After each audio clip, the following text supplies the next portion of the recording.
Prime video पर band वाले नाम की एक वेब सीरीज आई है जिसके 8 एपिसोड है और ये एपिसोड देखने के बाद क्या मेरा रिव्यू था चलिए बताते हैं आपको। इसका ट्रेलर हमने रिव्यू किया था और कहानी कुछ वैसी ही है। इसमें 3 लोगों की कहानी बताई गई है, played by Shalini Pandey and Swanand. तो भाई इन तीनों की जो कैरेक्टर्स है वो बहुत कमाल के दिखाए गए हैं, लेकिन ये जो सीरीज है ये बहुत हद तक इम्प्रेस करने में नाकामयाब होती है। इससे मेरी एक ही प्रॉब्लम रही इस पूरी सीरीज से, वो ये था कि इन्होंने कॉन्सेप्ट बहुत ही बढ़िया रखा था, लेकिन जो कैरेक्टर्स का डेवलपमेंट है, कैरेक्टर से इमोशनल अटैचमेंट फील होना चाहिए, वो इस सीरीज में मिसिंग था। स्टोरी बढ़िया थी, वैसे पहले आपने ये स्टोरी देखी होगी। इसमें 3 लोगों की अलग अलग जिंदगी दिखाई जाती है, जिसमें से एक होते हैं बैंड वाले, एक होते हैं डीजे साइको और एक जो लड़की प्लेड बाय शालिनी पांडे, वो जो होती है उसको पोएट्री का बहुत शौक होता है, वो पोएट होती है। लेकिन उसकी जो फैमिली होती है वो बहुत कंजर्वेटिव होती है। उसकी फैमिली चाहती है कि वो जल्दी शादी कर ले, वो लड़के ढूंढने लग जाते हैं, तबकि वो ग्रेजुएशन ही कर रही होती है।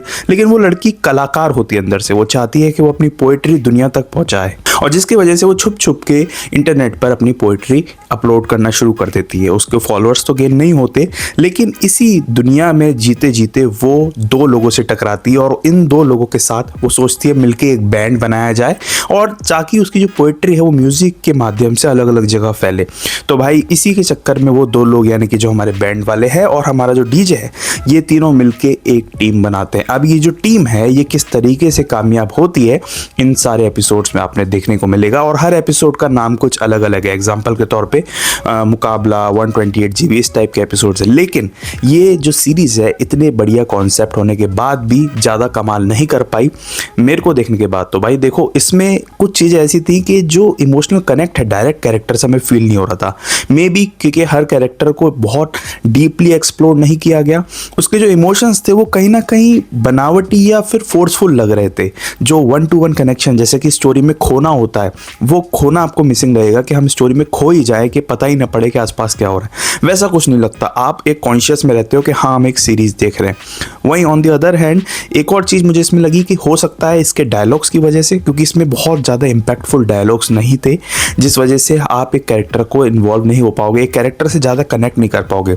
और बेसिकली कुछ अच्छे सीन्स भी हैं इस सीरीज़ में, जिसमें से एक तो मुझे वो जब शालिनी एक ब्राइड से मिलती है ट्रेन में, वो एक कमाल का सीन है, वो देखकर आपको अच्छा लगेगा, जहाँ पर वो उस ब्राइड वाले कैरेक्टर को थोड़ा सा जज्बा देती है। तो वो सीन काफ़ी काबिल तारीफ है और देखने में वो मज़ा आता है। लेकिन अगर इस टाइप के सीन्स या इस टाइप का पूरा डायरेक्शन दिया जाता तो मेरे हिसाब से पूरी सीरीज़ यहाँ से यहाँ पहुँच जाती। बट क्योंकि आप कैरेक्टर से ज़्यादा कनेक्ट नहीं हो पाए, कुछ कुछ सीन्स में आपको ऐसा लगा कि वो फोर्सफुल किए जा रहे हैं, वहाँ पर ये सीरीज़ लैग कर जाती है, एक एवरेज सीरीज़ बन के रह जाती है। क्योंकि एक कमाल के कॉन्सेप्ट हो सकता था। शालिनी पांडे को हमने और भी मूवीज़ में देखा है, और पहले वैसे नई एक्ट्रेस है, लेकिन इनकी जो पुरानी सीरीज़ या पुरानी मूवीज़ थी उसमें इन्होंने काम अच्छा किया था, एक्ट्रेस अच्छी है। लेकिन Swanand, I think I am pronouncing it right, Swanand जो हैं उनका काम मुझे सबसे बेहतरीन लगा।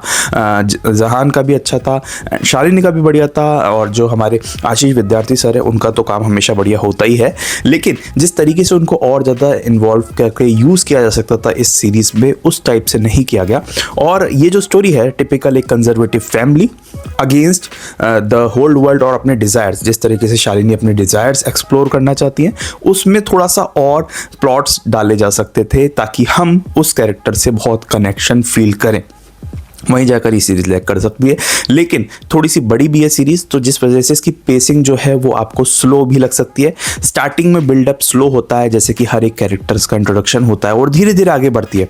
एपिसोड 5 या 6 के आसपास स्पीड पकड़ती है, तो जिस वजह से बहुत लेट हो जाता है ऑडियंस को बांधे रखना, ऑडियंस को बैठाए रखना।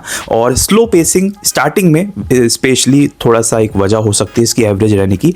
बाकी अगर आप इसको एक ट्राई देना चाहते हैं तो आप इसको देखकर ज़रूर बता सकते हो, और मेरा रिव्यू कैसा लगा कमेंट करके बताना। अगर आप मुझसे दोबारा मिलना चाहते हैं या फिर हॉलीवुड या बॉलीवुड की लेटेस्ट न्यूज़ जानना चाहते हैं, या फिर अलग अलग ट्रेलर, वेब सीरीज़ या मूवीज़ के रिव्यूज़ जानना चाहते हैं, तो भाई चैनल को सब्सक्राइब कर लो। जल्दी से मिलेंगे एक नेक्स्ट वीडियो में, तब तक के लिए थैंक्स फॉर वॉचिंग।